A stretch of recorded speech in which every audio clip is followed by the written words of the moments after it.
And just like that, Mark Pope loses another target. It looks like Donnie Freeman is officially going to St. John's, and this gives the big question: what is going on with Kentucky basketball? Can I put all the blame on Mark Pope? No, but in a way I can. One, you're not speaking to the media. You went AFK, you went MIA, you went radio silence since the NCAA tournament. Then on top of that, you put out a cryptic tweet of you in the plane, with the sky and all of that. We don't need no cryptic tweets. We don't need none of that. We need you to speak.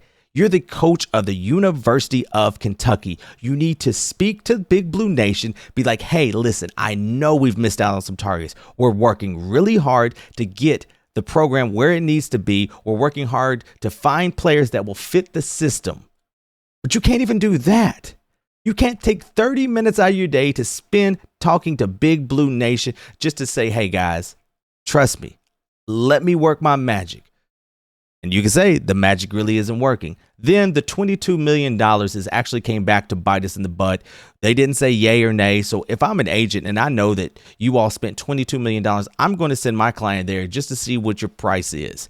And if it's $4 million, I'll have somebody else lined up, be like, hey, listen, Kentucky offers us 4. Would you give us 4.55? Yeah, sure. Okay. I'm using that as leverage. I'm going to use that as leverage. That's smart business by anything. Then on top of that, JMI. Is JMI a problem? I have my thoughts. I think it is kind of a problem in the grand scheme of things. Then these next recruits. Tyron, I don't think Tyron is going to be at the University of Kentucky. If he was, he would already signed. I think the holding out is Nike wants him to go to a Nike school. He doesn't want to go to Kentucky. So then you throw in Oregon and, yes, Kansas, I think still is the front runner a little bit. So you don't get him. Then what do you have left? Yes, the portal ends today, and it's going to be interesting to see who, jumps in before midnight, 11:59.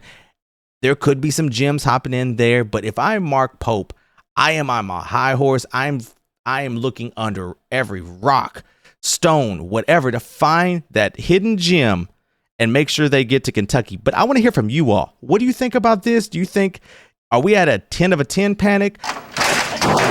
What do you think? Are we in full panic mode or not? I'll see you next time.